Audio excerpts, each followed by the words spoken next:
Welcome to Pragna media.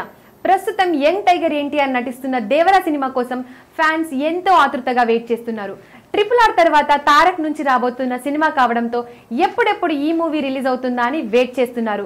Mass director Koratala Shiva ఎంతో జాగ్రత్తగా రూపొందిస్తున్న ఈ మాస్ యాక్షన్ మూవీలో ఎన్టీఆర్ ఊర మాస్ రగ్గడ్ లుక్ లో కనిపించనున్నాడు. ఇప్పటికే ఈ సినిమా నుంచి ఫస్ట్ లుక్ పోస్టర్స్ రిలీజ్ కాగా ఇటీవల విడుదలైన ఫస్ట్ సింగిల్ కు మంచి రెస్పాన్స్ వచ్చింది.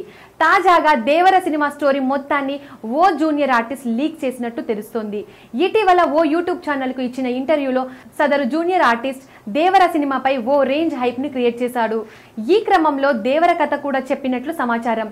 దేవర సినిమాల్లో రౌడీల్లో ఒక వ్యక్తిగా నటించిన ఆ జూనియర్ ఆర్టిస్ట్ మాట్లాడుతూ ఎన్టీఆర్ సముద్రం దగ్గర ఉండే 10 ఊర్లకు కాపరిగా ఉంటాడని, వారికి ఎలాంటి ఇబ్బంది వచ్చినా ముందుండి వారిని రక్షిస్తాడని తెలిపాడు.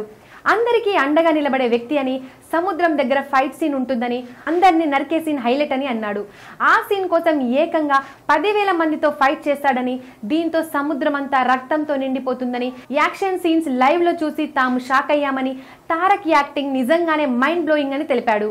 సింగిల్ టేక్ లో డైలాగ్ చెప్పడం తారక్ స్టైల్ అని, దేవర రిలీజ్ అయిన తర్వాత థియేటర్స్ బద్దలైపోవడం ఖాయమంటూ ఓ రేంజ్ లో కథ ఎలివేషన్ చేస్తూ మొత్తం లీక్ చేశాడు. దీంతో తారక్ ఫ్యాన్స్ అసహనం వ్యక్తం చేస్తున్నారు. విడుదలకు ముందే స్టోరీ ఎందుకు లీక్ చేశావంటూ సదరు జూనియర్ ఆర్టిస్ట్ పై మండిపడుతున్నారు. Please subscribe Pragna Media. Please like, share, subscribe to Pragna Media. Pragna Media, please do like, share and subscribe. Please subscribe to Pragna Media. Please like, share and comment if you like the video. Pragna Media.